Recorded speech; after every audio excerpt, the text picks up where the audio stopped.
Hey there. Tonight we're going back not to kings or knights, but to the other side of history, the side without glory or comfort or a warm bed. This is the full life of a medieval peasant. From the moment you're born into straw and smoke to the day you're buried in the frozen ground, forgotten by history, but not by those who live beside you.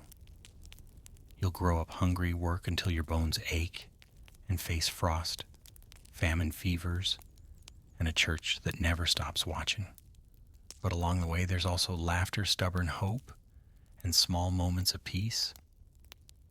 If this kind of quiet history helps you rest, feel free to like the video and subscribe, but only if it actually brings you comfort. And let me know in the comments where you're listening from and what time it is right now. It's oddly soothing to see who's out there falling asleep to the same story. So dim the lights, turn on a fan for that soft background hum. Settle in and let's begin at the very start of a peasant's life. They tell me I came into this world on a cold morning in late November. Though calendars didn't mean much in the village unless it was planting season or a saint's feast. My mother gave birth to me on a pile of straw near the hearth, while my eldest sister threw more dung onto the fire, and my father muttered something about it being another mouth. It was my third sister that cut the cord with a knife we usually used for cheese, and then they wrapped me in rags that had once belonged to a cousin who died young like most cousins did. It wasn't a dramatic affair, just another baby in a hut already echoing with the coughs and snuffles of too many children in too little space. You don't get a name right away. That was superstition mostly. A good portion of us never made it past the first few weeks, so it was bad luck to grow attached too soon. Half the village had buried a baby at some point, and the churchyard was dotted with tiny unmarked graves. Soft earth for short lives. So they waited a while, watched me closely, and only after I'd survived my first bout of fever was I baptized by Father Oswin in a cold font that smelled faintly of mildew and sheep's wool. I don't remember it, obviously, but I do remember him years later. Crooked nose, holy breath, and a stare that could curdle milk. They called me Thomas, after an uncle who'd been kicked by a mule and died half an hour later. Names came from saints or corpses, sometimes both. My first bed was a wooden cradle stuffed with hay and lined with old cloths. It sat by the fire if we had one going, or near the hearth's ashes if we didn't. Our house, if you can call it that, was made of timber and wattle and daub, with a thatched roof that leaked every time it rained harder than a drizzle, which in England was most days. The floor was earth, real earth. It got swept occasionally, mostly, with a bundled switch of twigs, and only when we'd stepped in something that shouldn't have been in the house to begin with. Chickens wandered in and out like they owned the place, and there was a pig who liked to sleep near my cradle for warmth. She smelled better than most of my siblings. We had no chimney, just a hole in the roof and a hope that the smoke would go up instead of sideways. It didn't. Everything clothes hareskin reeked of smoke, the kind of scent that burrows into your bones and never quite leaves. As a babe, I was lucky to have milk. Some weren't. Wet nurses were a luxury, and most mothers fed their own, if they had enough to give. My mother did her best, despite the 5 other squalling mouths and the winter ration of pottage that barely warmed a spoon. Weaning meant mashed peas, softened barley, and the occasional bit of bread soaked in broth. Teeth came early. Illness came earlier. I had 4 siblings older than me, 2 younger, and 1 I never met. He died in the night sometime around Candlemas, wrapped in a blanket and still warm when they found him. We didn't speak of it. We didn't need to. Everyone understood. By the time I could walk, I had chores. You don't get a childhood in the way modern folk imagine it. No toys, no school, no idle hours spent wandering about your feelings.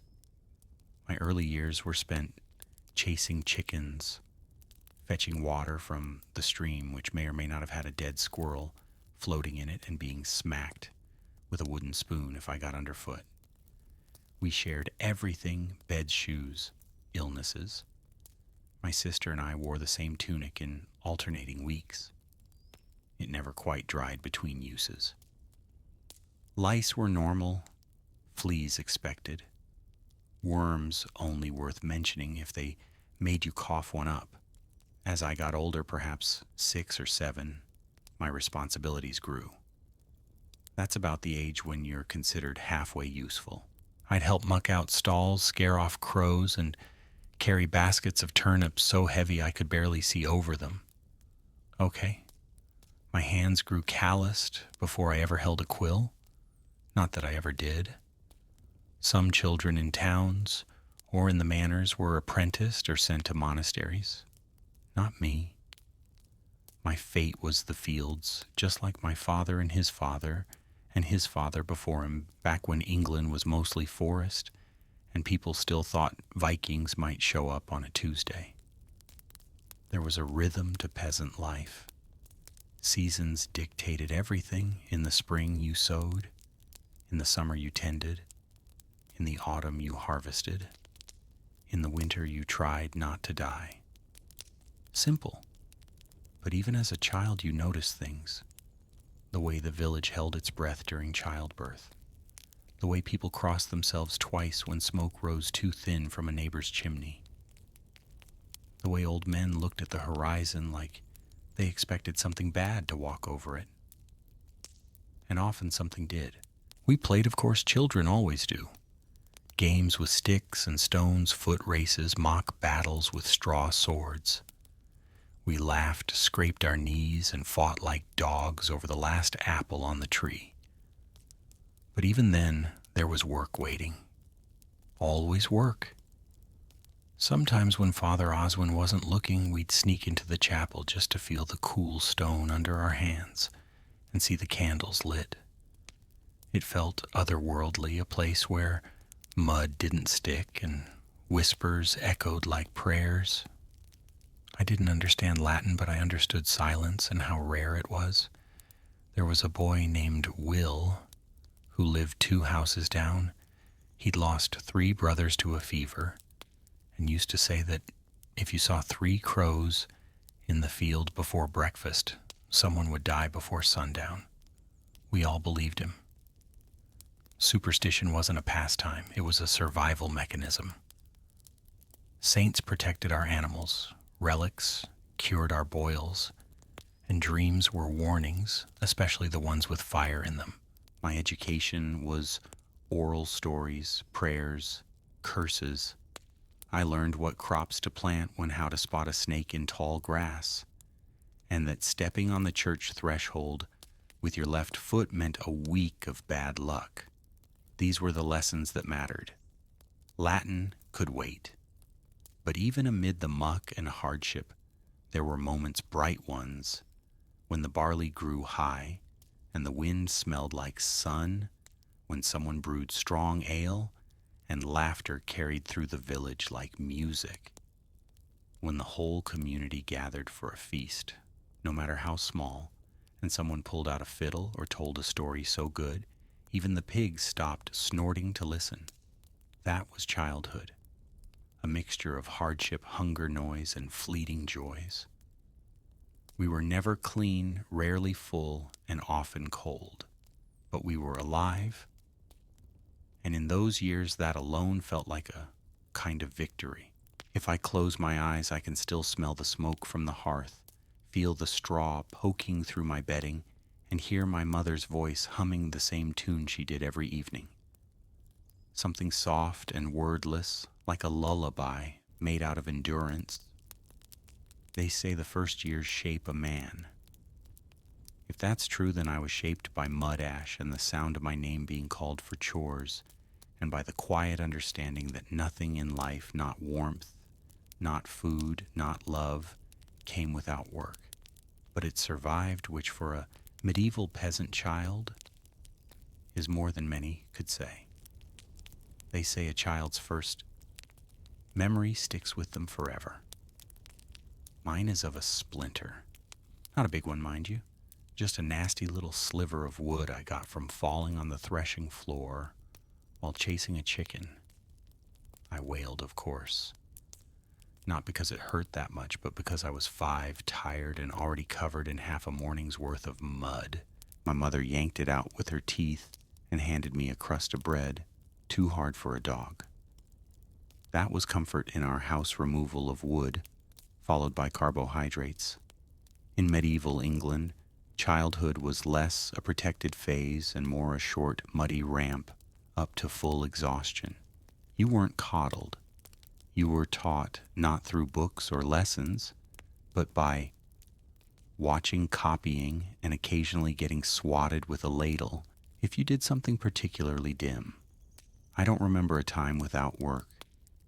By the time I could form sentences, I could carry water, a small bucket sloshing down my legs. By 5, I was feeding chickens. By 6, shooing crows off the barley. By 7, I was sent with the other boys to learn the fine art of not standing where the oxen are trying to walk.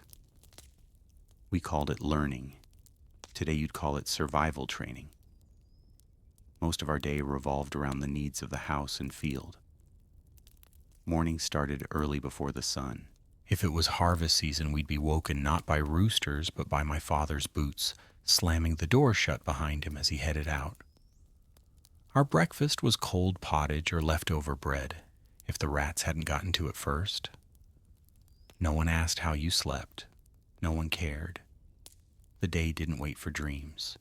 We didn't have toys, at least not ones you'd buy or make on purpose. A good stick could become a sword, a javelin, or a horse, depending on how you swung it. Stones were game pieces, tools, or missiles. We played when we could, but always with one ear tuned to an adult, calling our name, or worse, calling our full name. That meant trouble. There were no schools for us. Education, if you were lucky enough to stumble into it, came from a priest who had time between funerals, or a village elder who'd tell you which mushrooms wouldn't kill you. The most I ever learned to write was the first letter of my name, scratched into the dirt with a twig. And even that was seen as a bit fancy. What I did learn, and quickly, was everything needed to stay alive, and mostly out of trouble. How to walk behind a plow without tripping, how to lift with your knees, how to spot a weasel in the chicken pen, how to keep quiet when Father Oswin started talking about sin and hellfire, and how to pretend you weren't the one who stole the last apple off the cart. Religion found you early. You didn't understand it. Not really. But you understood fear. You feared hell. You feared the devil. You feared Agnes, the woman 2 houses down, who looked at you funny and might have cursed your sister's goat. God you feared too, but he was a bit harder to picture.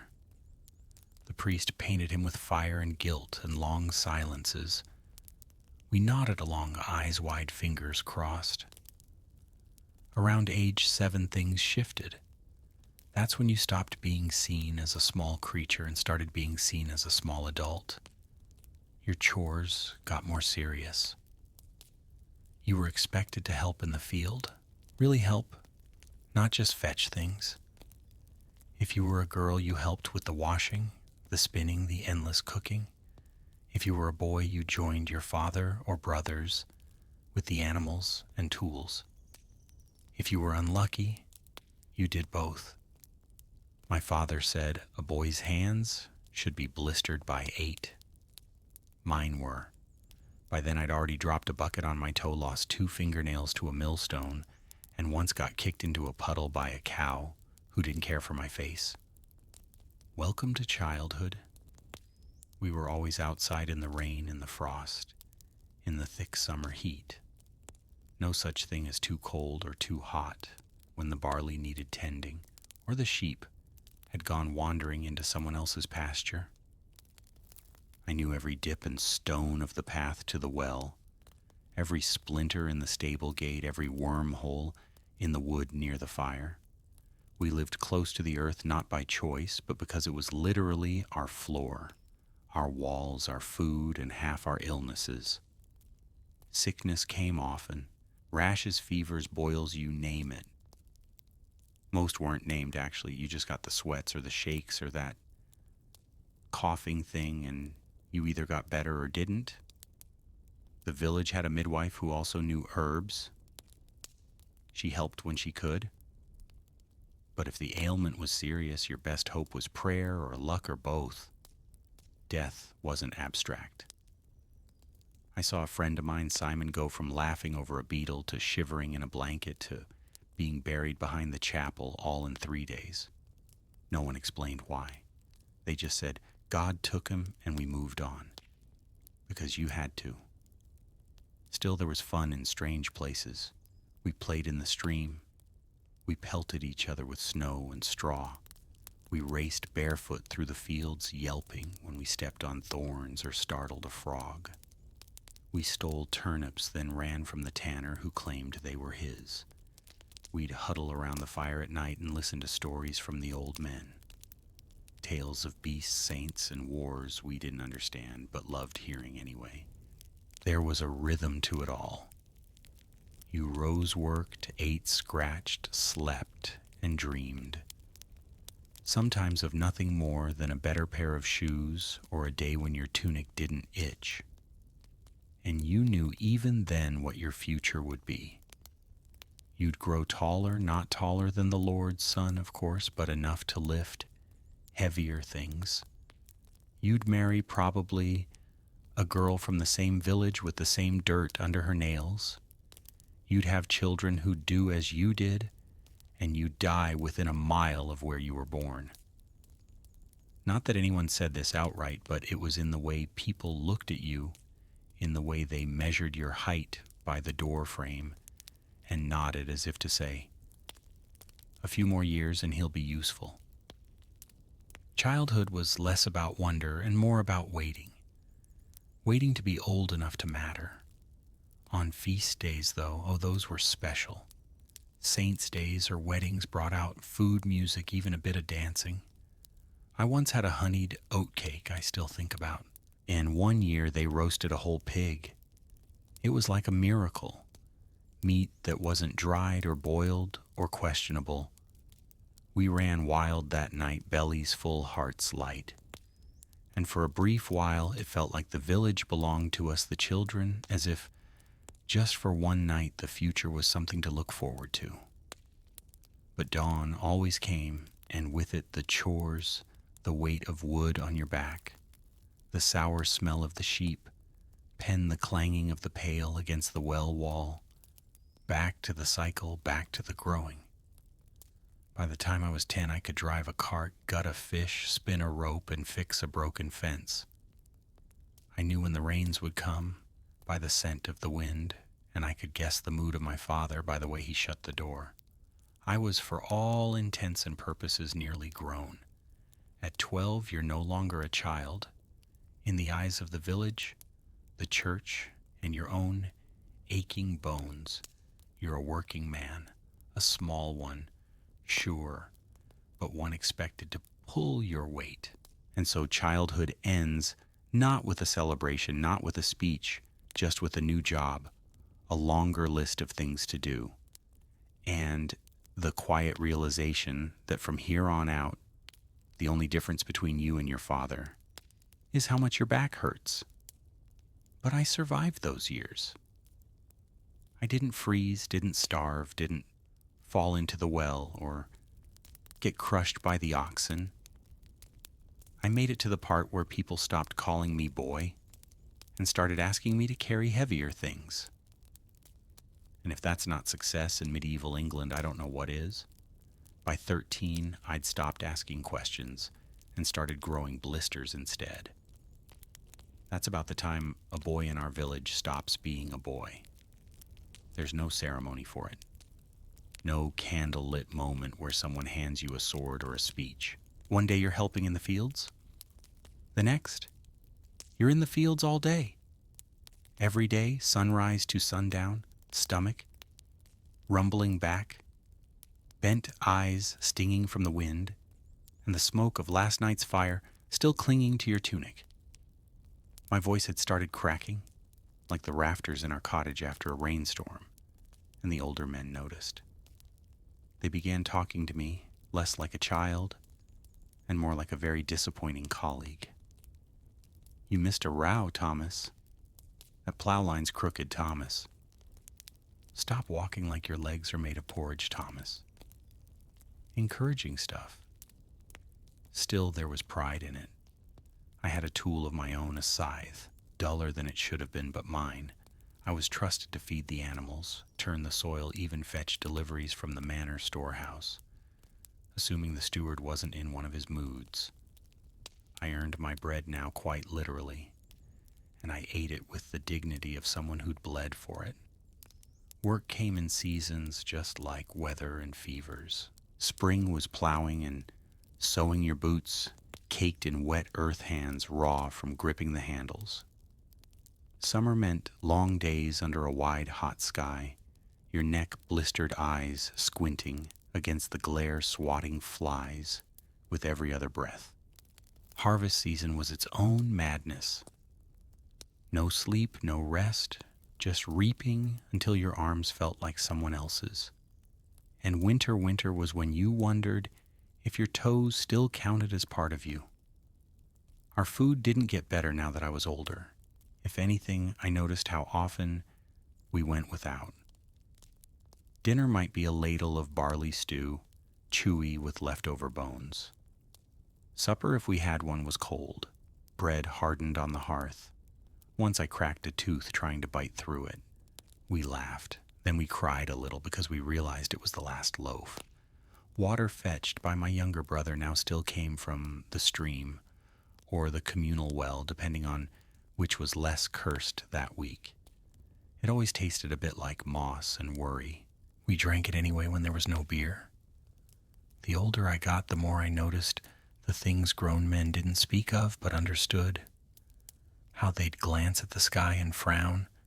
How they'd listen to the hens clucking like it meant something, and it did. A change in weather, a spirit nearby, or just bad luck blowing in from the next village over.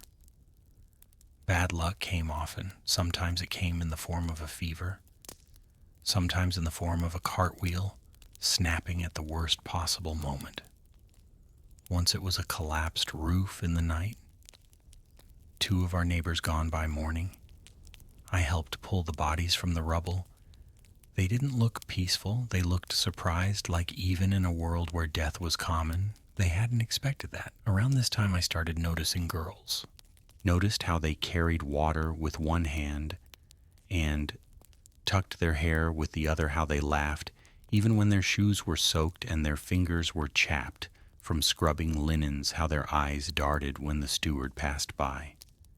There was a girl named Ellsworth, lived near the mill, always smelled faintly of flour. She once gave me an extra slice of apple when she thought I looked pale. I don't know if she fancied me or just pitied me. Either way, I remembered that apple for weeks, but courtship wasn't candlelight and poetry. It was side glances while shoveling manure, maybe a shared song during harvest. If you were lucky, you'd sit beside her at a feast, and if things went well, you'd ask her father or the village reeve for permission to wed. Love was optional. Land was essential. I wasn't ready for marriage yet. I didn't even own a second tunic. But I was expected to contribute, not just to my family, but to the manor. Every able-bodied peasant owed labor to the Lord. It wasn't up for debate. That meant working the domain, the Lord's personal land, a few days a week, unpaid. You showed up, did your time, and tried not to collapse until after you'd finished stacking his hay. I remember one summer hauling stones for a new wall around the manor's herb garden. My back ached for a week. I don't even like herbs. I'd also learned by now how to keep quiet around authority. You didn't question the reeve, you didn't question the steward, and you certainly didn't question the Lord, even if you thought his velvet hat made him look like a goose in disguise. Religion played a larger role now. I was old enough to understand the sermons, or pretend to. We knelt during Mass, mumbled along with the Latin we didn't understand, crossed ourselves, and hoped it would be enough. I confessed to sins I wasn't sure counted. Coveting bread, speaking ill of the hayfork, once kicking a chicken because it startled me. Father Oswin said I should pray harder. I tried, but sometimes I fell asleep mid-prayer, exhausted from work and the cold and the low-burning knowledge that nothing was guaranteed. Not food, not health, not tomorrow. The manorial court became familiar too. Once every few weeks, villagers would gather and the Lord or his appointed judge would settle disputes. Boundary lines, livestock, squabbles, accusations of theft. Once a man was fined for taking firewood from the wrong grove. Another was whipped for hunting rabbits that technically belonged to the Lord. I watched, I learned. I kept my head down.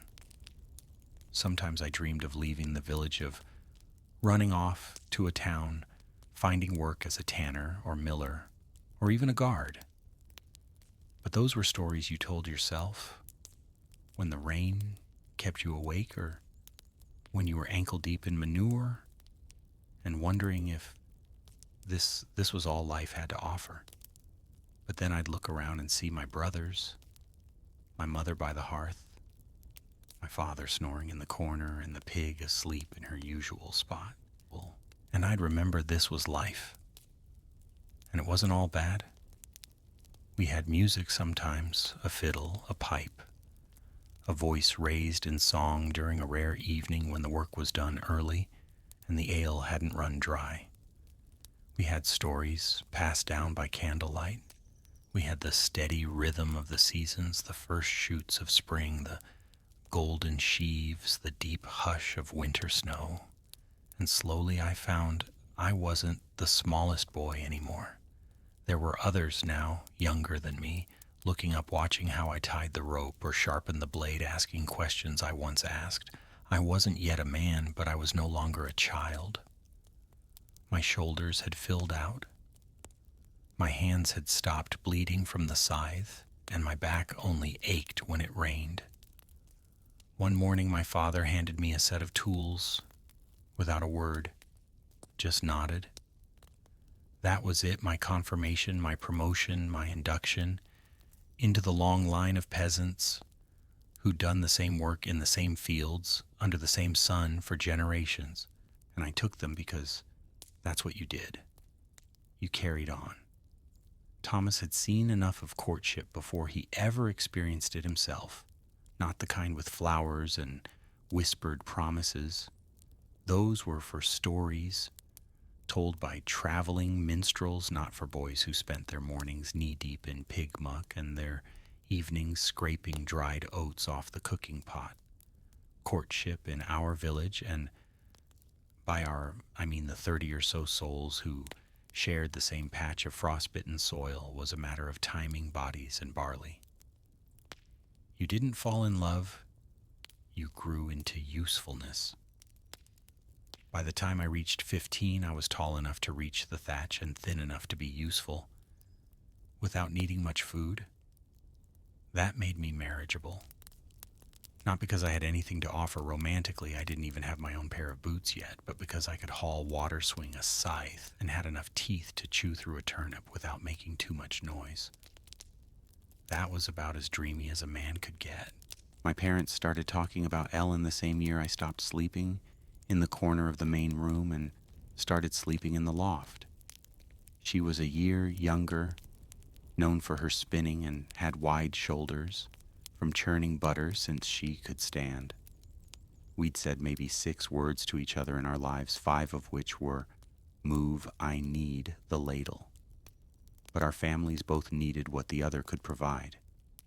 Hands grain and a quiet partnership that wouldn't cause trouble. Betrothal wasn't a grand affair. It was more like agreeing on a trade. My father spoke to hers while I stood nearby pretending to adjust my cloak. They discussed grain yields, shared labor, and the fact that neither of us had any better prospects. Then a handshake, a nod, and it was decided. Thomas and Ellen would marry come spring. Spring came late that year. Mud stayed longer than usual, and 2 oxen died in the next village over. But when the church bells rang on City Walpurga's feast day, we stood before the priest in our second-best tunics, shivering more from nerves than cold. The whole ceremony took 5 minutes. Latin we couldn't understand, vows we'd practiced the night before, and a kiss that was more a bump of noses than anything passionate. But we were married. The wedding feast was barley bread, hard cheese, and thin stew served in cracked bowls. Someone passed around a jug of ale strong enough to make old men weep. A few folks danced until their shoes came off. It wasn't lavish, but it was more food than usual, and nobody went home sober or hungry, which in our part of England counted as a miracle.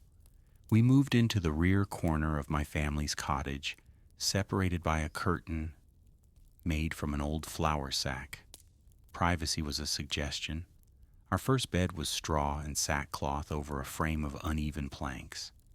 I say bed, more like a place where our bones rested between work days. Still, it was ours. That meant something. Marriage wasn't a change so much as an expansion. You kept working only now you had someone to share the blisters with?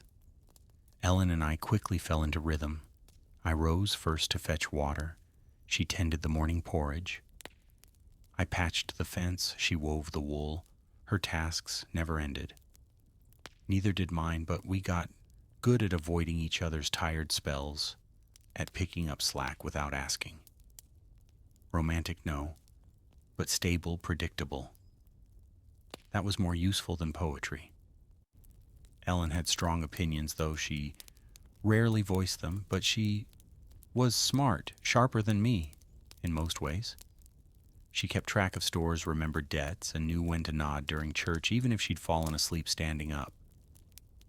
She could spot a wormy apple from across the field, and once shamed a traveling peddler into giving us proper change. Just by staring at him, I respected her long before I realized I liked her. Children were expected. That's what marriage was for, after all, adding labor to the household. It took a while. Our first winter was rough, cold enough to freeze the wash bucket mid-scrub. Food ran thin. Then in the spring, Ellen fell ill. She recovered slowly, her hands trembling for weeks. We didn't speak about babies that season, but by the next year she was with child. Pregnancy didn't come with cushions and cravings. It came with nausea work and prayers. She worked up until the week of the birth. No doctor, just old Mab, the village midwife, who smelled of time and sweat and had delivered nearly every soul within shouting distance. Labor lasted from sunset to near dawn. I sat outside the whole time, carving pointless lines into the frozen earth with a stick. When I heard the cry, 2 cries, I didn't believe it. Twins, a boy and a girl. The boy we named Will, the girl Alice. Will died 6 days later. No illness, no sign. Just didn't wake up. We buried him near the boundary oak with a cross made from the last dry branch of the season. Loss was constant, but that didn't make it easier. Life moved on. It had to. The seasons didn't stop because we grieved. Ellen barely wept. She just folded Will's swaddling cloth and tucked it under the bed. Alice lived, grew, walked early, spoke late. Her laugh sounded like spring water over stone. Clear, brief, surprising. We lived for that sound. As husband and wife, we had a simple understanding. We did not speak of dreams, not aloud. Dreams were for the Lord's children, the ones who learned Latin and ate meat twice a week. Our world had no room for wants, only for tasks. The field needed tending. The wall needed mending. The pig needed salting. And we did it all year after year, without fuss. But sometimes, when the fire burned low and Alice slept in the crook of Ellen's arm, I thought about building a second room, about teaching my daughter to read, about having a day just one without worry. Then the wind would howl through the thatch, and I'd remember who I was. Thomas, son of William, husband, of Ellen, father, of one, maybe more, if luck held. A man with cracked hands, a weak roof, and a woman who warmed the stew without being asked. That was enough. The years following our marriage were not marked by great changes, but by small, repeated ones. A new tool, a second pig, a patch of land the steward let us borrow. Each improvement came with a cost. More labor, more obligation, more eyes on us. But they also stitched a new shape to our life. Our roles in the village became clearer, too. I was no longer just young Thomas. I became Thomas, who fixed the well-roped Thomas, who loaned barley seed, Thomas, whose daughter didn't die last winter. These small noticings, shared over ale or during idle talk near the bakehouse, mattered more than I admitted. Respect in a village doesn't come from speeches. It comes from surviving while being useful. Ellen, for her part, was respected by women and feared slightly by men, not because she was harsh, but because she remembered everything. She became a sort of informal registrar of marriages, debts, and feuds. No one could recall whose turn it was to borrow the cart, ask Ellen. Couldn't remember if Martyr's son was born before the plague, or after. Ellen would know. By our 5th year, we had another child, a son this time, named Hugh after my grandfather. Ellen delivered him with old Mab again, though the midwife's hand was slower now, her eyes more sunken. I paid her with eggs and a new bundle of rushes for her floor. Hugh was hearty, loud, and always hungry. That last trait never changed. Marriage changed me in ways I hadn't expected. It made me think ahead, not far nevermore than the next harvest, but farther than I used to. I began to notice roofs that might leak come autumn, boots that wouldn't last the winter. I bartered more carefully saved bits of tallow, kept kindling dry even when I was too tired to care. These weren't grand ambitions. They were survival skills, sharpened by the weight of others, relying on you. Historically, peasants like me weren't expected to have inner lives. But the truth is we did. We just didn't have time to dwell on them. The rhythm of life as a full-grown peasant is less a schedule and more a relentless loop. There's no concept of adulthood as we'd understand it today. Just a gradual thickening of calluses and responsibility. One morning you wake up and realize that no one tells you what to do anymore because they assume you're already doing it. That's how you know you've made it. The year is not measured by holidays or birthdays. It's carved into your body by the seasons. Spring stretches your back with plowing. Summer cracks your hands with reaping. Autumn stains your knees with muck from gathering. And winter, that's when your bones remind you of every bad harvest and every splintered fence you ever repaired. There's always something to do and rarely anything to show for it. You dig, sow, mend, fetch, chop, patch, and then start over. The tools are basic: a wooden plow, a rusting sickle, a hoe that's more patched than iron. And when they break, which they do frequently, you either fix them with what little you have or borrow from someone who will expect repayment in kind or worse, in favors. My work, like most men's in our village, is dictated by the land and the Lord. I hold a few strips of earth in the open fields. Not mine technically, but mine to tend. In exchange, I owe the steward labor days, a few dozen in theory, closer to 100 in practice.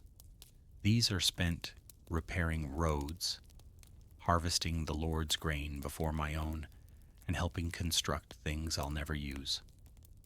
Last year it was a granary, the year before a new gatehouse.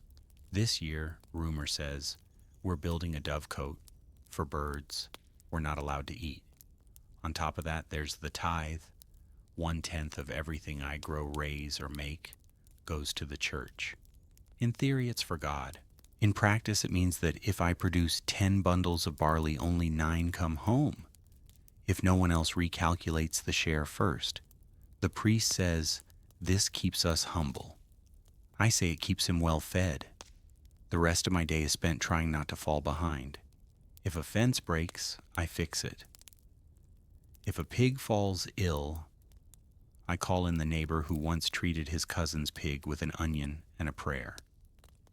If the thatch leaks, Ellen and I climb the roof and patch it with whatever we've got, straw, moss, on one occasion the hide of a goat that had outlived its usefulness. It didn't help the smell. Our food depends on our labor and luck. A good season means full bowls. A bad one means thin broth and tighter belts. Most meals are pottage again. Grains, weeds, the occasional onion. Meat is rare, eggs are seasonal, and milk depends on whether the cow feels like cooperating that week. Ellen makes the best out of it, but even she can't turn turnips into miracles. Barter keeps us afloat.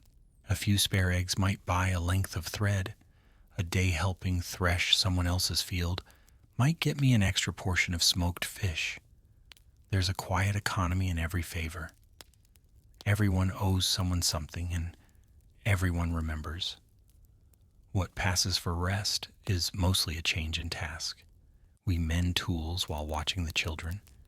We gossip while gathering firewood. We pray not out of leisure, but because it's the one task that doesn't require moving. Sometimes I catch myself thinking, is this it? Is this all there is? And then Alice runs in from the yard, laughing with a wooden doll Ellen carved from an old chair leg. Hugh tugs at my tunic, asking if he can help sharpen the sickle. I nod because, yes, this is it. And some days it's enough. In the manorial world, community is everything. No one survives alone. The smith needs grain. The weaver needs meat. The priest needs wine, which he won't admit, but drinks plenty of, and all of us need each other come harvest. If one family falls ill, others step in, not out of charity, but because next time it might be you. And of course, there are days of rest. Sunday Mass Saint, days the occasional feast where bread is slightly less hard and ale flows for free. We sit on logs, share stories, and pretend our backs don't ache. Those are the days we laugh. Not because life is easy, but because laughter costs nothing, and sometimes that's all we've got. Historians today might write of subsistence farming and feudal obligations. What they don't capture is how much of it feels like bailing water out of a leaking boat with your bare hands. Day after day, season after season, still you get up. The next morning you shoulder your tool, you nod to your neighbor, and you do it all over again, because the land doesn't wait and neither does life. The hardest part isn't the labor, it's the sameness. Every sunrise brings the same tasks in a slightly different order. The plow still sticks in the same patch of clay. The barn roof still sags. The oxen still pull with the enthusiasm of half-dead furniture. And through it all, the same ache settles into your joints. Not sharp, not screaming, just present like a dull companion you didn't invite but who never leaves. There's a strange kind of pride in knowing your place in this order. I know when the frost will come by, how the wind smells at dawn. I know how deep to plant barley just by running my fingers through the dirt. It isn't education, not like the monks have, but it's knowledge hard won, felt in the bones. Our fields follow the open field system just like every village from here to York. There are no fences, just long, narrow strips shared among dozens of families, so no one hogs the best land fare in theory. But try dragging a plow from one strip to the next when they're half a mile apart. It's not efficient. It's exercise by divine design. Once a year, the reeve that's the Lord's man walks the field with his tally sticks and lists who owes what. If your yield is good, you owe grain. If it's bad, you still owe grain. The math is more spiritual than logical. And if you argue you'd best enjoy digging ditches, you'll be assigned plenty. Taxes and tithes aren't the only thing pulling at your grain sack. Come autumn, the traveling merchants show up with cloth salt and promises. They trade high and buy low.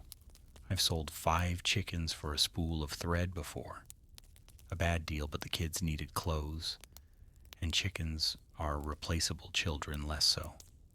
The village has no inn, no market square, no place to rest, except the church steps or the dirt path itself. But it's a village all the same. We have elders who remember the fire of '89 when half the homes burned. We have newlyweds trying to carve a plot out of nettles. We have a man who claims he once saw a saint in the clouds. Most just nod and keep walking. Everyone sees strange things when they work alone too long. You learn to rely on people without trusting them fully. Borrow a scythe, return it sharper than before. Lend a hand, and someone will lend you one when your cart breaks. But if you owe too much or complain too loudly, word gets around. And in a place like this, your reputation works harder than you do. The village women form the other half of the economy. Ellen spends her days spinning wool when she's not patching cloaks or boiling nettles into soup. The children gather firewood, though half the time they come back with pine cones and bruises. Even the elderly, those who've made it to the grand age of 50, still tend gardens or mend nets. No one is idle. Not really. If you are, people wonder what's wrong with you. And yet there's an odd beauty in the grind, the way mist curls over the fields in early spring, the soft thump of grain hitting the bottom of a storage bin the moment after sundown when the last ember in the hearth glows, just long enough to show Ellen's face, tired but smiling. That's not nothing. When feast days come, the world briefly softens. Bread is baked in communal ovens. Ale is passed around. Even the Lord smiles mostly because he's drinking better wine than we are. Children play with hoops. Old songs are sung. And for one moment, the difference between us and the manor feels a little less wide. It doesn't last, but we hold on to it. So yes, the work never ends. The ache never leaves, and the barley never grows as thick as you hoped. But somehow, through some stubborn thread of hope, you get up each morning, strap on your boots or what's left of them, and walk into the field again. Because this is your life, and it's worth living, if only because it's yours. You don't plan for children here. They arrive like frost, sometimes early, sometimes late, and always without much warning. One moment it's just you and Ellen by the hearth. The next there's a squalling bundle wrapped in old linen, and the whole room feels smaller, noisier, warmer, and far more terrifying. Ellen gives birth in the same straw-stuffed bed where we sleep, mend clothes, and sometimes argue over whether we have enough grain to last the week. There's no doctor, just a midwife, old enough to remember delivering half the village, and 2 neighbor women boiling water and whispering prayers that don't sound entirely Christian. I wait outside pretending to fix a broken latch because there's nothing else I can do. Men are meant to stay out of the way until they're needed to dig the grave. Most births go well enough, though few go cleanly. There's blood always, sometimes more than seems survivable, Babies arrive how they please, feet first, sideways screaming, or silent, and there's no certainty. Ellen's first was a stillbirth. We buried him under the hawthorn tree. No name, just a handful of dirt and a wooden cross I carved myself. When one survives, it feels like a small miracle. The priest baptizes the child within days, not just for salvation, but because, statistically, there's no time to wait. Roughly 1 in 4 children don't make it past their first year. Sometimes it's fever, sometimes choking, sometimes they just stop breathing. And no one knows why. The priest calls it God's will. The midwife mutters about ill winds. Me, I just hold Ellen's hand tighter. Once they're alive and screaming, life doesn't get much easier. Babies don't come with nappies. Cloth is scarce and expensive, so they're swaddled tight in strips of linen and left near the hearth where it's warmest. Ellen nurses them as best she can, though she's tired always. We sometimes feed them pottage, thinned with the ale if the milk runs dry. It's not ideal, but then again, nothing in a peasant's life ever is. There's no such thing as a nursery. The baby sleeps in our bed between us, wrapped in the same blanket that smells of soot and sheep. If we had a cradle, it was burned 2 winters ago when we ran out of firewood. I carved a new one from pine, but it creaks like it's telling secrets. Every time it rocks, I pray it doesn't splinter under the weight of hope. Names are chosen fast, not out of sentiment, but practicality. You name the child something common, something that can be shouted across a field. William, Alice, Hugh, Joan, something easy to carve into a plank. You don't want to get attached to a name that might be gone before spring. Some parents wait weeks to see if the child survives. Others reuse names like a coat passed down between siblings. Children don't get childhoods here. By the time they can walk, they're put to work gathering kindling, watching chickens, running errands. By age 7, they're expected to tend geese or weed the garden. By 10, they can plow. Ellen teaches them to spin and sew. I show them how to tie knots, sharpen blades, and read the sky. We don't punish them harshly, not because we're kind, but because life does that for us. 1 winter barefoot is lesson enough. A spoiled meal means hunger. A fall into the pond means days of fever. The world disciplines children more effectively than we ever could. We just try to keep them alive long enough to learn. Stories help. Not the noble kind with dragons and brave knights. Ours are older, stranger. Tales of woods that whisper saints that walk through snow beasts that punish the greedy. We don't tell them to entertain. We tell them so the children remember what to fear. Religion, of course, runs through it all. We teach them to cross themselves, to fear sin, to fast on Fridays, to kneel even when their knees are raw. Not because we fully understand the scriptures, but because the church is always watching. And one wrong word in front of the priest can mean penance or worse, gossip. And gossip spreads faster than fire. We light candles for St. Margaret if the baby's coughing. We keep dried herbs near the cradle for headaches. Rue to ward off evil chamomile to calm a colicky child. Though chamomile is scarce and usually reserved for those who can afford indulgence, which we can't. Still, Ellen insists, and I don't argue. Sometimes faith is all we have. In some ways, raising children is the only legacy we have. We own no land, we write no books. When we die, it's up to them to remember our names. So we pass on what little we know. How to dig a furrow straight, how to soothe a burn, how to spot the good kind of mold growing on bread. These lessons, small as they are, might outlast us. Still, every cough in the night feels like a threat. Every fever is a challenge.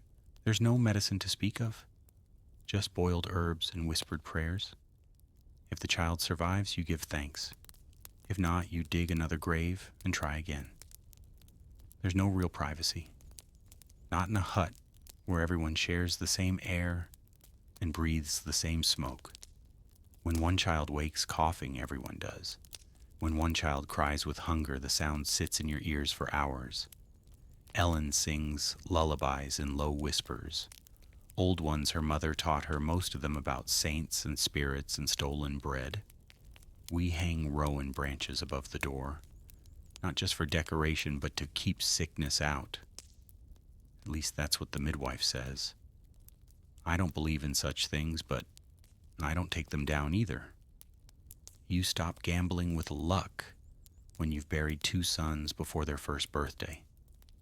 Feast days give them something to look forward to. The village might roast a pig. The priest tells tales of miracles.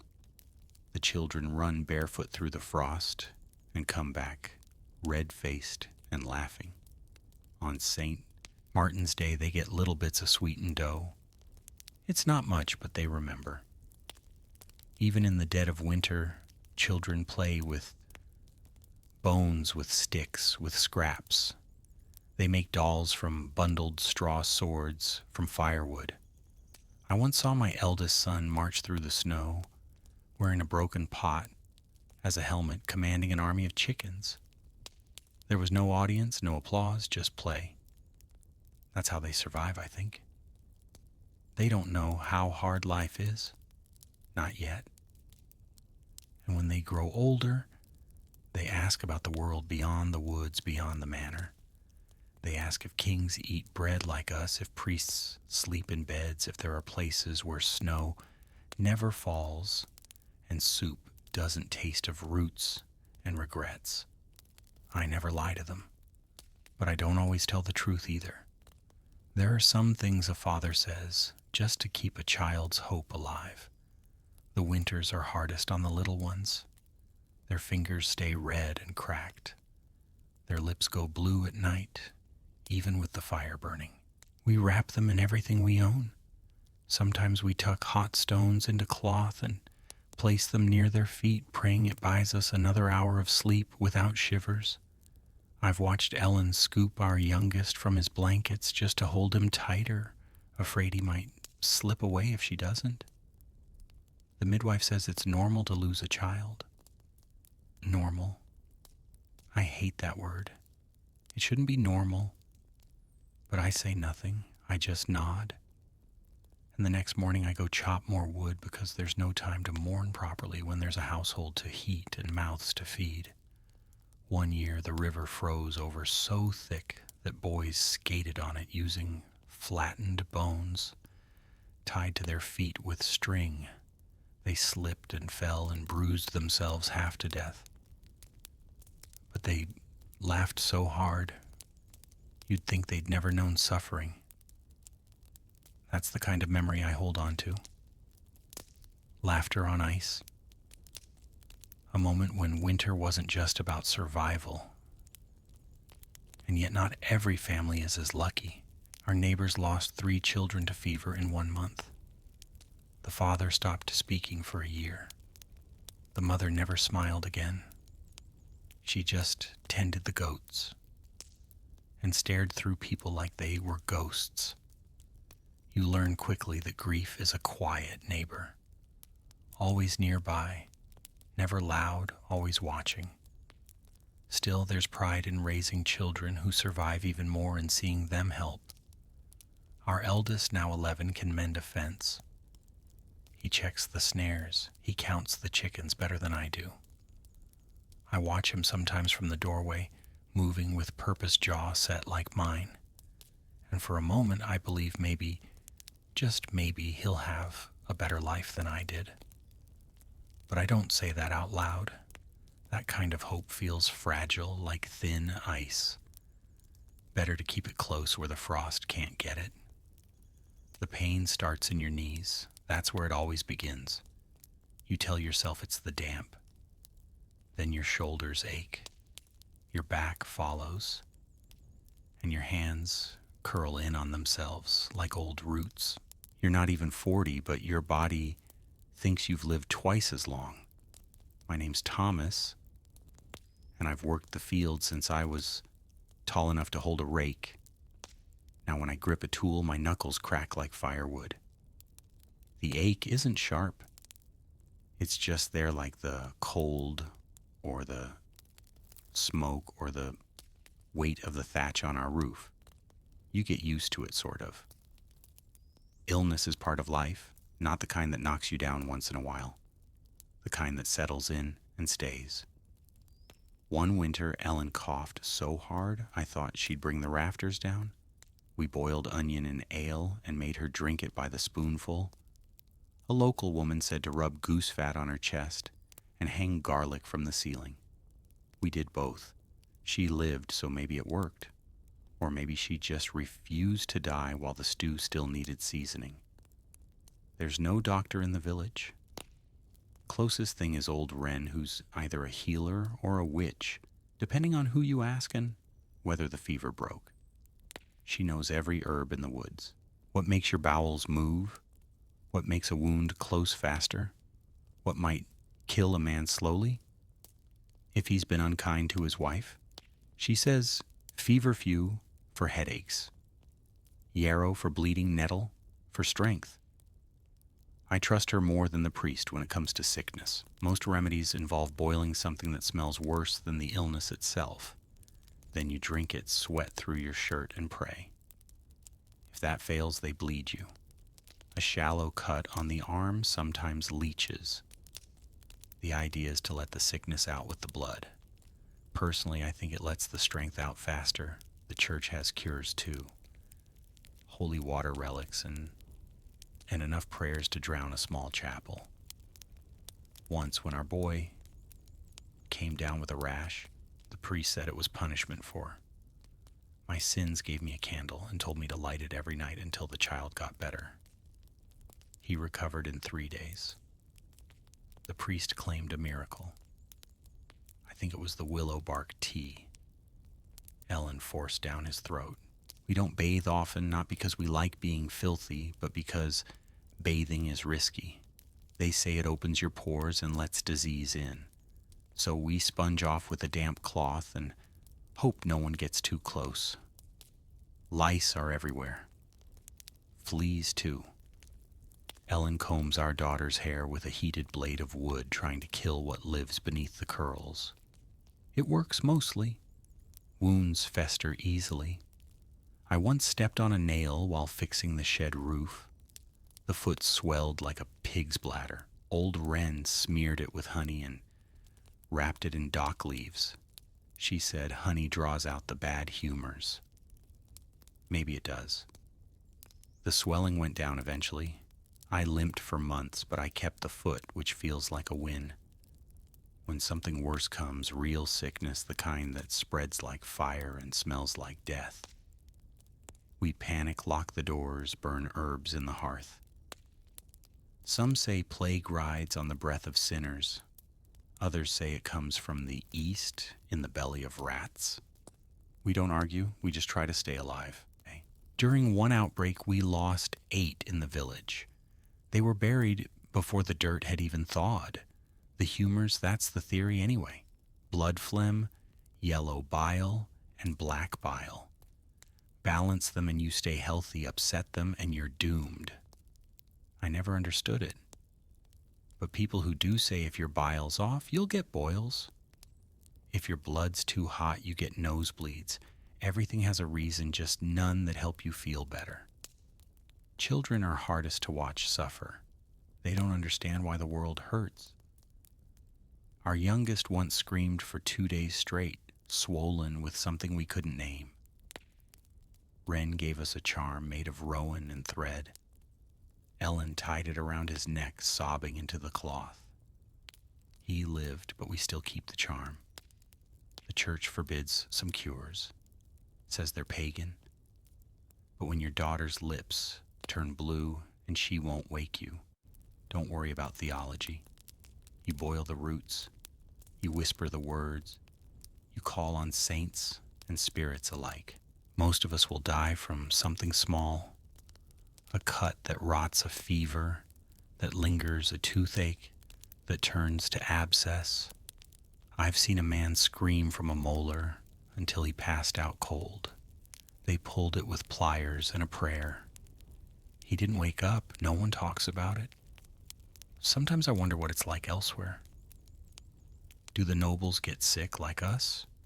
Do they have herbs, or do they just close their heavy doors and let the poor die first? I've never seen a noble sneeze. Maybe they have better humors. Despite it all, life goes on. We get up, we cough, we limp.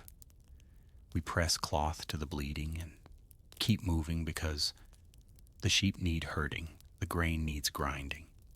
The world doesn't stop for your sickness, not until you do. The older I get, the more I think pain is a kind of background music, always playing, never noticed until it stops. My legs seize up during the frost. My wrists ache after chopping wood. No one calls it illness. It's just being alive. In our village, no one talks much about pain. It's not considered polite. If you complain too loudly, someone might assume you're cursed, or worse, malingering. So we grunt, we groan, we mutter, just the weather. And we keep digging trenches with hands that barely close anymore. Women have it worse. Ellen once worked through a fever so severe, she hallucinated bees crawling under her skin. Still, she finished spinning the yarn, baked the bread, fed the chickens.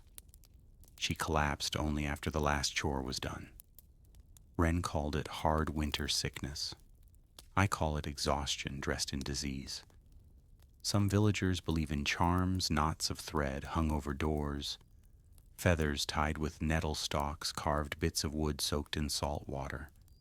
Are they foolish, maybe? But I've seen people healed after the charms went up.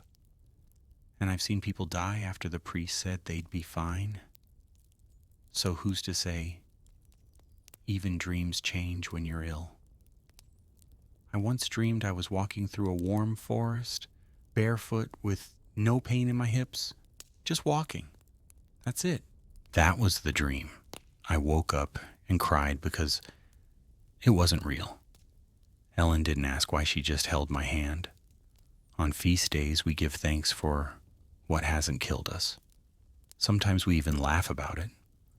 Old Harold, who lost a finger to rot and now makes rude gestures with his stump. Or young May, who swears by drinking warm vinegar to cure headaches. Doesn't work, but the face she makes is worth the show. Death never arrives with a trumpet. It's a slow cough, a shadow behind the eyes, a finger that won't stop swelling. You learn the signs, you feel it before it knocks. And still you hope you're wrong, because even after everything, after the pain, the weakness, the fear, no one wants to leave this hard, beautiful, miserable life. Illness doesn't just affect the body, it changes the rhythm of the house. Fires are stoked higher, meals go half-cooked, chores fall to children. Ellen once ran the house alone for 3 weeks, while I battled a lung infection that rattled like pebbles in a jar. When I could finally sit up again, the house looked the same. But Ellen didn't. Her eyes were older, her back more bent. When death does come, it's quiet. No fanfare, no sudden screams, just a stillness in the chest, a cooling of the hands. We wash the body, say a prayer, and bury them before the flies arrive. There's no embalming, no long period, just a short walk. To the edge of the woods, a shovel, and enough tears to soak the first handful of earth. Afterward, the priest comes by with blessings. He says suffering is a test. I nod, but I'm not sure what we're meant to prove. Maybe that we can keep going. That we can wake up the next day, relight the fire, boil the herbs, and pretend the house isn't missing something precious and irreplaceable. Maybe that's all there is to it.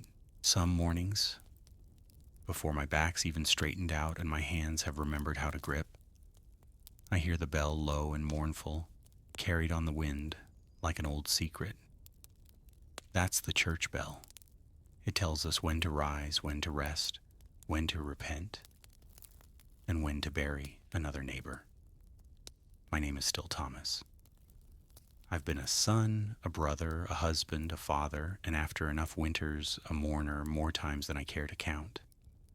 I've built fences, tilled fields, raised children, and tried above all else to be good, not clever, not important, just good enough not to bring shame, sickness, or supernatural punishment upon this little stretch of muddy ground I call life. In our village, religion isn't something you think about. It's something that thinks about you constantly. The church is the largest building for miles, and the only one with enough stones to look permanent. Everything else rots, leaks, or burns. But the church stands like God's own ledger, watching and waiting. Every Sunday, we file into that stone echo chamber to listen to Father Elrich, who delivers sermons like they're firewood, heavy, splintered, and absolutely necessary. He talks of sin like it's the air we breathe, and heaven like a place we might earn if we just keep coughing through the cold without complaining too much. Mass isn't optional. The Lord demands it. The priest enforces it, and Agnes, who gossips with the fury of 10 monks, will absolutely report you if your seat is empty. I missed one Sunday during the fever and spent the next week repenting publicly and coughing into the communal chalice. The church calendar runs our lives. There are holy days, saints' days, fasting days, and days when you're only allowed to think about your sins. There are feast days too. But you better hope your Lord is generous, because the church won't be footing the bill for the meat pie. We tithe 1/10 of everything we grow, raise, or earn. That means 1/10 of our grain, eggs, wool, chickens, even if we're already on the edge of starvation. It's called God's share. Funny how God's share always ends up in the priest's granary. Religion governs more than food and time. It governs how you marry, how you bathe, how you sleep, and how you die. Ellen and I were married in that church with a blessing and a warning. Obey your husband, the priest said. She nodded, then squeezed my hand so hard I thought my knuckles might pop.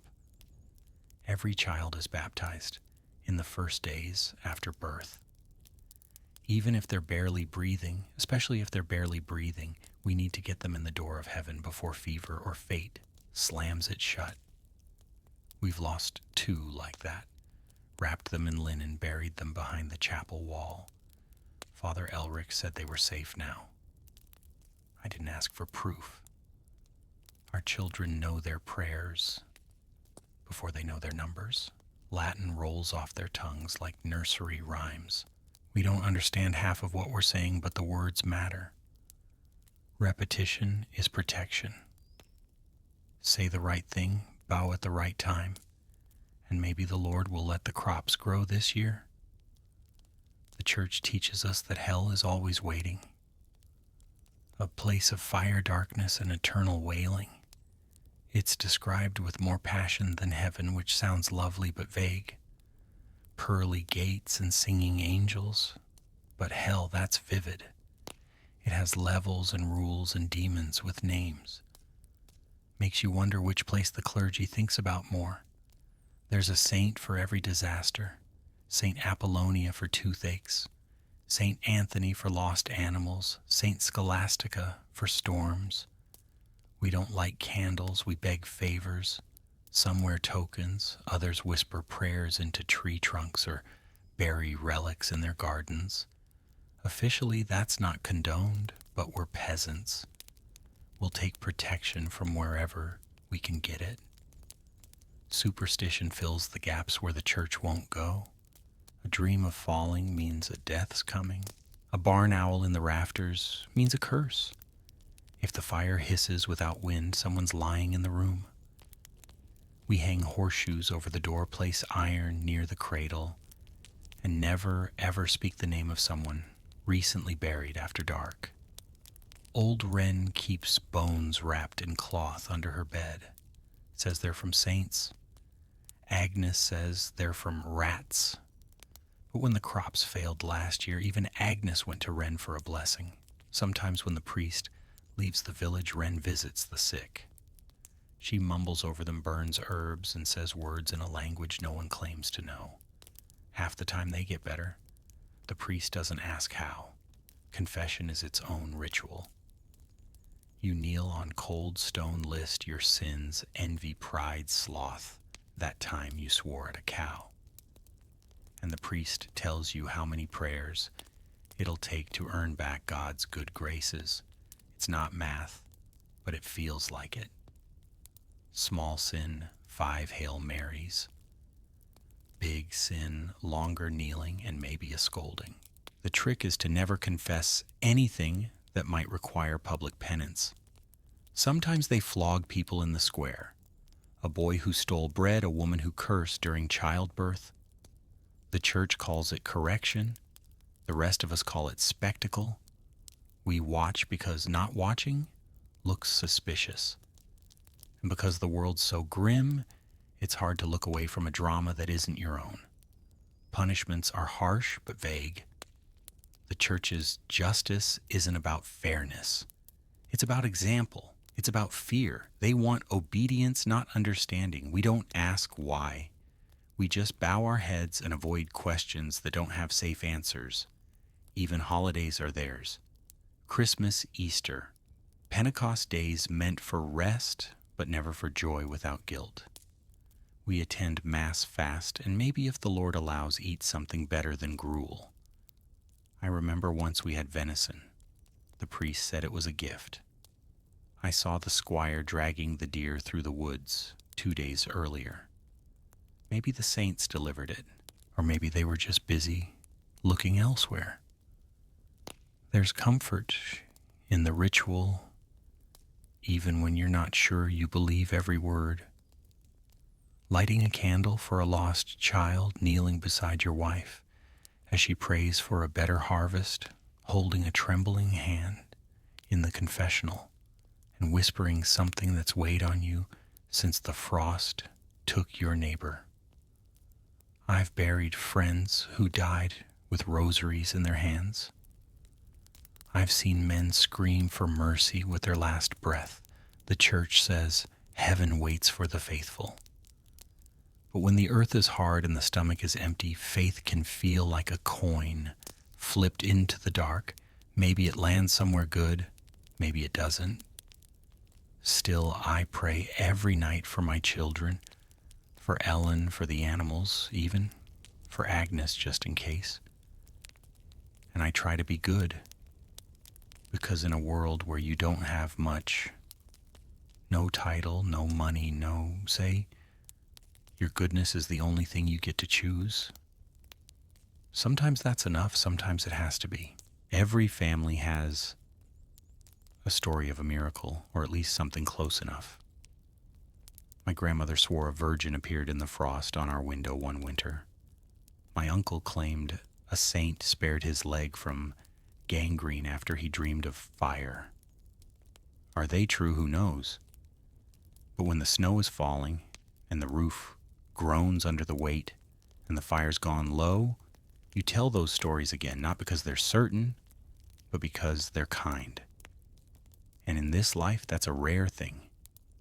So tomorrow I'll rise again with the bell bow my head at Mass and thank the saints I've made it this far. Not because it's easy, but because it's what we do. We endure, we believe, and we carry on. One prayer, one superstition, one cold morning at a time. It's strange feeling old in a body that's barely seen 4 decades, but that's how it goes. I'm 40, give or take. No one's really counting, and I creak like the barn door in November. My name is still Thomas, and I've worked these fields since I could stand upright. I've got more scars than memories. And most mornings I feel like a tree that was struck by lightning but didn't quite fall over. They call us old when our backs curve and our teeth start dropping. Not because we've earned some great title or pension, but because it's rare to even reach this age. Most don't. Most are buried before they ever get to mutter about aching joints or how things used to be better back when bread didn't taste like old dirt. So here I am, still breathing, still bending, still one stubbed toe from becoming a cautionary tale for the younger lads. My hands, once strong enough to lift bundles of wheat and wrestle stubborn pigs, now tremble when I grip the plow. My knees, which have spent years kneeling in dirt, prayer, and grief, complain with every bend. I've started walking with a stick. Not because I want to, I'd rather limp like a fool, but because it's that or crawl. You'd think I'd earned some rest by now, but there's still wood to chop, grain to grind, and animals to feed. Ellen says I should take it easy, but the fire doesn't light itself, and no one else is going to keep the roof patched.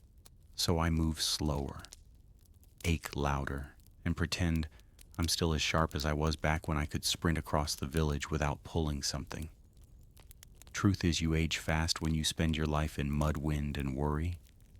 The sun carves lines into your face, the cold hollows out your bones, and the hunger, even when it doesn't kill you, leaves its mark. It's not just the body, it's the loss. I've buried more people than I can name. My father died when I was barely big enough to carry a shovel. My sister in the great fever of '89. One of my boys during the last frost when the chimney cracked and the smoke filled the room before we woke. We don't cry loudly. That's not how it works. We nod. We dig. We lower them into the earth. And then we go home and scrub the hearth as if that will bring them back. Some folks turn bitter, others quiet. I've done both. These days I mostly just talk to the fire. In the village, you become the old one once you outlive 2 generations. Children start asking your opinion even if you've never said anything worth repeating. You get asked to bless meals, settle arguments, explain why the moon looks odd as if surviving makes you wise. But I know better. Half of survival is luck. The other half is sheer stubbornness. There's no such thing as retirement. That word doesn't exist for us. When you can't work the fields anymore, you mend tools, scare crows, or tend to the chickens with whatever's left of your knees. If you're too feeble for even that, you tell stories and hope someone leaves bread at your door. If you're lucky, you'll have children who still live close and kind enough to care for you. If not, the winter decides when it's time to lie down for good. Meals grow smaller too. The best cuts go to the younger ones. They've got work to do. You make do with crusts, soup from bones, and whatever's still growing in the back plot. My teeth are fewer now, and I chew slowly, carefully, like every bite is a negotiation. Sometimes I forget what food tasted like when I still had all my molars. Not that it was ever much to begin with. My hearing isn't what it was either. Half the time I pretend I didn't catch the insult or the joke. The other half, I genuinely didn't. The younger lads think I'm going soft. Let them. There's power in being underestimated and peace in not hearing Agnes's complaints the first time around. Every now and then I catch a glimpse of myself in the water trough, a face I barely recognize, sunken cheeks, graying beard eyes that look like they've seen too much and remember too little. My hair, once thick and dark, is now thinning and wiry, more hay than hair. Ellen says I'm still handsome. I think she lies out of pity or habit. Either way, I let her. The church says we gain wisdom as we age. That time polishes the soul. Maybe that's true. Or maybe we just learn how to complain more politely. Still, I do find myself thinking more. Not about regrets, but about patterns How the rains come earlier now. How children stop asking questions once they see you don't have answers. How death doesn't surprise you anymore. Just reminds you to keep your good cloak mended. In the evenings, I sit near the hearth and carve things from scrap wood. Little animals' faces, once a rosary. Ellen says it keeps me quiet. I say it keeps me sane.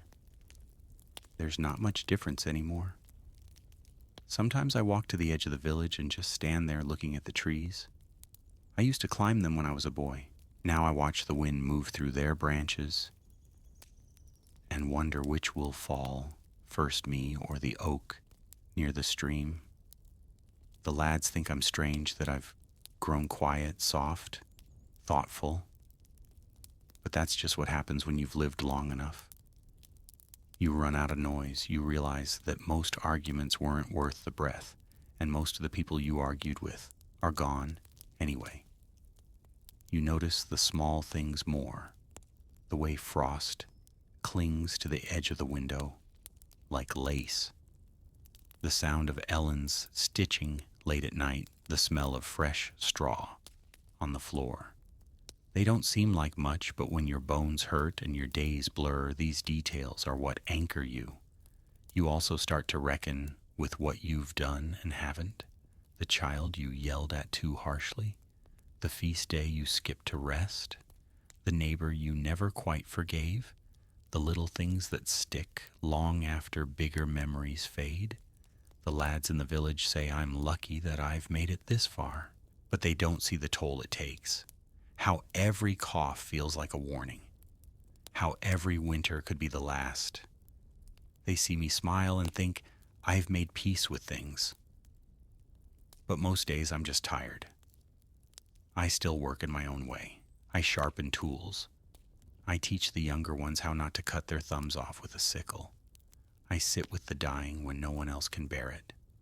That last one that's important. There's something about being near someone when they pass. It's not loud or dramatic. It's quiet, like a candle going out when no one's watching. And I pray more not for myself, but for my children, for Ellen, for the strength to keep rising each day, even when I'd rather not. Faith changes with age. It stops being about reward and becomes more about rhythm, like breath, like the seasons. So I carry on slowly, quietly, with a limp in my step and 1,000 memories in my bones. I don't know how much time I've got left, but I know how to use it. I'll feed the fire. I'll teach the young. I'll kiss Ellen's cheek while she's still within reach.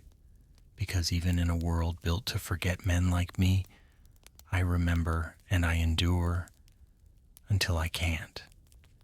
And even then the sun will rise, and someone else, maybe one of mine, will carry the pale sow the field and remember my name if only in passing.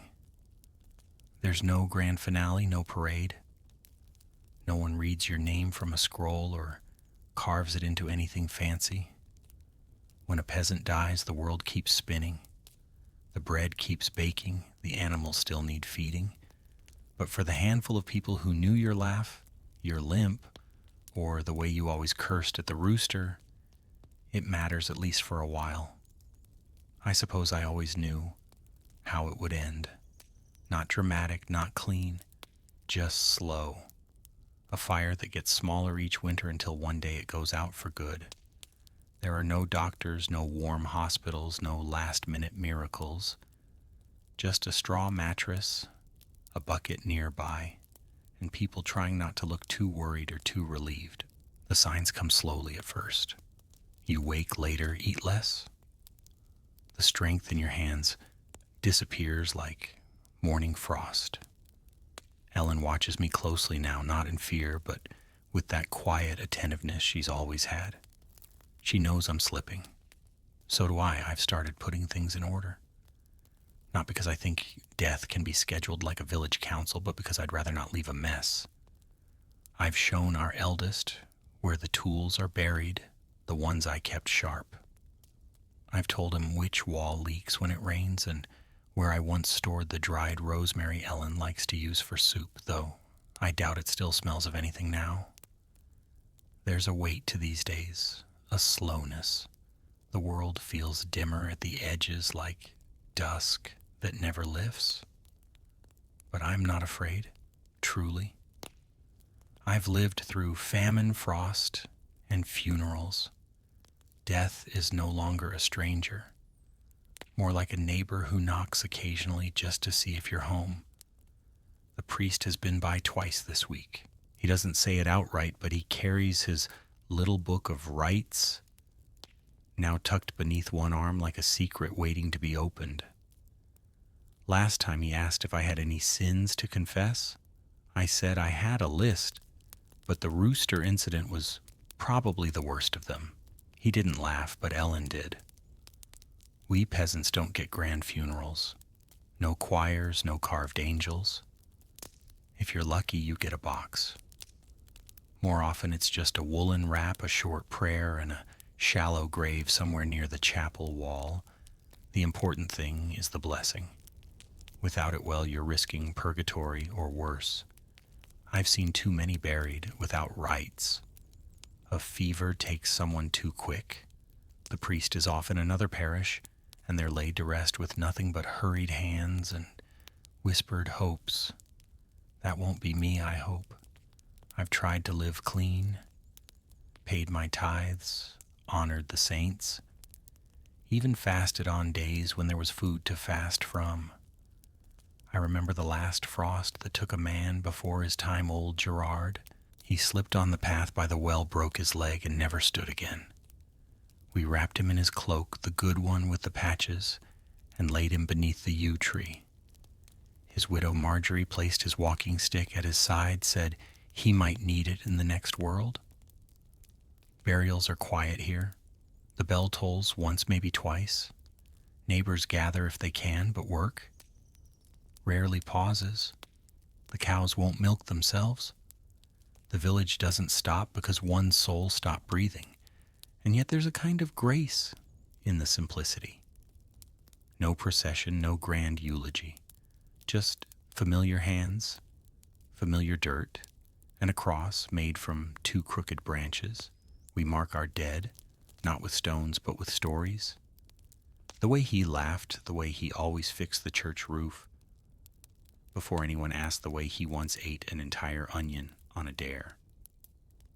That's how we live on, not in marble, but in memory. I've asked Ellen to sing for me when the time comes. Just a quiet hymn, nothing fancy. She has a soft voice, like a lullaby wrapped in wool. I'd rather go out listening to that than the priest's wheezing Latin. The children have started treating me differently, too. My youngest granddaughter Alice asked if I was going to turn into a ghost. I told her only if she kept stealing turnips from the cellar. She giggled, but I saw the worry in her eyes. They all know there's a tradition in our village, passed from mother to daughter. When death comes, you open the windows. Even in winter, it's said to let the soul out to carry it skyward. I don't know if I believe it, but I've left instructions anyway, just in case. And then there's the matter of legacy. A strange word for a man who owns nothing, no title, no wealth, no land. But maybe legacy isn't gold. Maybe it's the fence I helped mend, the prayer I whispered beside a sick bed, the way my eldest son now kneels before supper without being told. The church teaches that if we live rightly, we'll be rewarded after death. A place without hunger or pain or frostbitten toes. I hope that's true. But I've also learned not to count chickens, especially after last winter, when the fox got in. Still, I do wonder what will they say when I'm gone. That I worked hard, that I loved Ellen, that I always remembered to patch the thatch before the rains came. Maybe that's enough. Ellen says she'll bury me near the elder tree if the ground isn't frozen. I like that spot. It's quiet. In the spring, the roots smell like sweetness and old wood. And if she places the carving I made, the one with the little rooster on it, I suppose I'll go out with a bit of a smirk. So when the end comes, and I think it's close now, I'll meet it like I've met every storm, every famine, every failed harvest, with quiet resignation, a muttered curse, and a bit of hope. Not for heaven, but for memory, for a life lived, if not easily, then at least completely. It's not the fear of death that weighs heaviest. It's the worry that you'll be forgotten, that everything you built, everything you endured might vanish like smoke up a chimney. But I take comfort in knowing my hand shaped this place. Every groove in the wood, every furrow in the soil bears my mark. The village remembers in quiet ways, a child repeating a saying, "You once muttered a patch of herbs still growing by the path because you dropped seeds there half a lifetime ago, a crooked fence post no one ever bothered to fix because it was just how Thomas made it. And when Ellen lights the hearth, long after I'm gone, the warmth will still reach the same corners." Maybe that's all we can ask. To have mattered in small ways, to have been part of something that keeps on breathing after we don't. So I close my eyes, with no grand speech, just the crackle of fire, the smell of peat, and the quiet rhythm of life, continuing as it always has. And maybe someone will sit by the elder tree one day and feel a little warmth in the breeze. Not enough to name, not enough to explain, but enough to know that someone lived here, loved here, and passed quietly, remembered not in marble, but in the marrow of the village itself.